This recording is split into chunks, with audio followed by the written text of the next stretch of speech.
Playing better in Fortnite depends on strategy, but also the equipment that you're working with. Even the most talented player will struggle if they're getting a low rate of frames per second, using broken settings or unhelpful keybinds.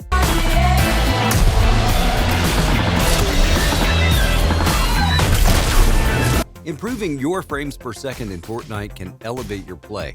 Aside from upgrading your equipment, your FPS in Fortnite is the best thing you can do to increase your chances of a victory royale.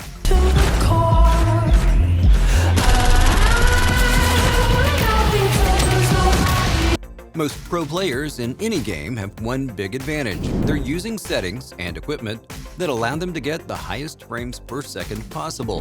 This is true for all online games.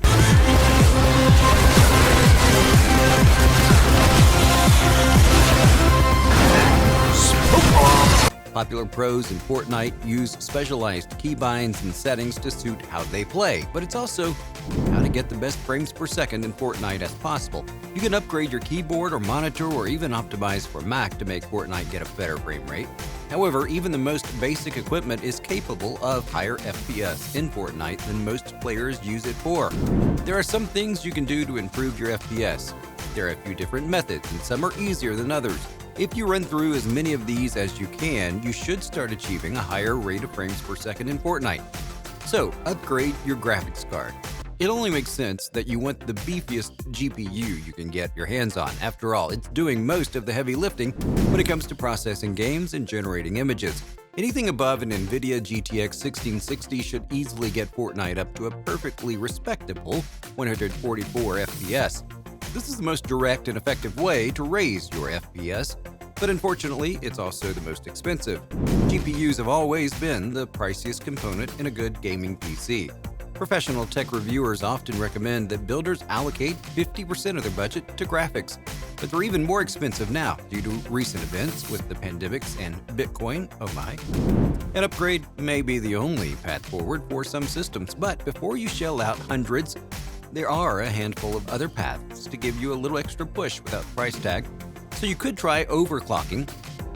You might want to think about overclocking your current GPU if buying a replacement's not in the cards. Now, overclocking is an excellent option when your GPU is close to the performance you're looking for and you're just trying to squeeze out those last few frames to get you where you need to be.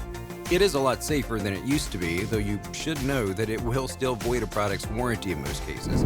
It's up to you to decide if the risk is worth it and that big free boost coming in performance. There are many different ways to do it, but you should check out MSI Afterburner if you're looking for something simple. It's a pretty straightforward software that allows you to increase the frequency of your GPU and RAM.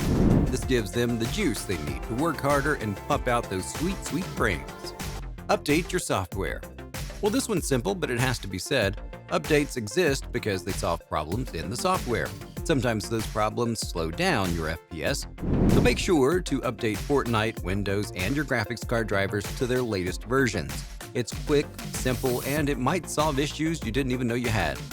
Plugins. Not all lag-related issues stem from your computer. Your game could easily suffer from a poor internet connection. Hard-lining your PC into your router with an Ethernet cable is the simplest and best thing you can do to increase your performance. If it's still slow, you may have to consider upgrading your speed or switching providers. Best Fortnite settings for FPS. So maybe you're not interested in messing around with your GPU. You like the one you got, and you don't want to tinker with power settings or potentially void a warranty. That's totally okay. You can still boost your FPS by as much as 200% just by tinkering with a few settings. Display settings. Boot up the game and go into video settings. Scroll down to where it says display settings, then set it up to look just like this. Window mode, full screen. Windowed modes can cause a whole host of problems, not the least of which is frame loss. Resolution, 1920 by 1080. This is the big one. I know it can be tempting to put the game at a maximum resolution if you've got a 4K or a 1440p monitor. You paid for all those pixels, so you want to use them, right? Well, I'm sorry to be the one to tell you, but the higher resolutions are a lot more taxing on your GPU. Think of it this way. An image that's twice the size takes twice as long to make. Lowering to 1080p may give you the extra performance you need. You can even set it to a lower resolution if you want to see more FPS. That said, Anything below 1080p is no longer high def, and you'll start to see some noticeable drop-offs in image quality. Frame rate limit. Refresh rate of your monitor, i.e. 60 FPS, 144, 240 FPS. It's all an interesting one. Basically, your monitor can only show you so many images per second, no matter how many your GPU produces. So this is called the monitor refresh rate. Check your monitor specs and set your frame rate limit to match your monitor's refresh rate. Doing so means your GPU won't be trying to produce excess frames needlessly, thus boosting your performance. Not only that, but going above your monitor's refresh rate can cause stutters and FPS drops. Incidentally, we have an article describing how to overclock your monitor for gaming if you're interested in boosting your refresh rate. Graphics settings. Next, we're going to scroll down to your graphics quality settings. You don't want to use the auto set quality option.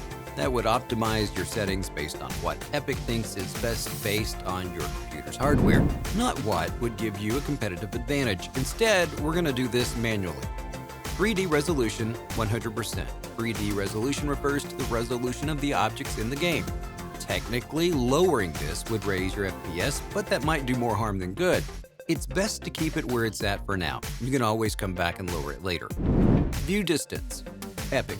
You could gain some FPS by lowering this, but it's not worth the tactical advantage you would be sacrificing.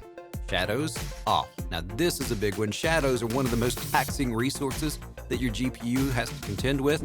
Turning them off gives your card a significant boost without any real cost to your gameplay. Anti-aliasing, off.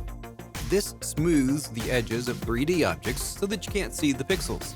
That being said, you're unlikely to notice a difference unless you like to play with your nose about an inch from the screen. Textures, low. Extra details on flat objects might look nice, but they don't do anything to improve your score. You probably won't even notice them if you've got your head on a swivel looking for enemies. You might as well trade them in for a few extra frames. Effects, low. Turning this down trades a few details on objects for raw frame rates. Post-processing, low. Post-processing cleans up an image after it's been rendered. You probably won't even notice it's missing, honestly. You might as well get some frames for it. Advanced graphics settings. Now, to advanced graphics, VSync, off. VSync works to prevent screen tearing, but it lowers your FPS. Turn it off for now. You can always come back and turn it on if screen tearing becomes an issue. Motion blur, off. Motion blur doesn't hurt your FPS, but it doesn't help your gameplay either. It's also been known to cause nausea in some players, so better to turn it off. Show FPS, on, at least for now.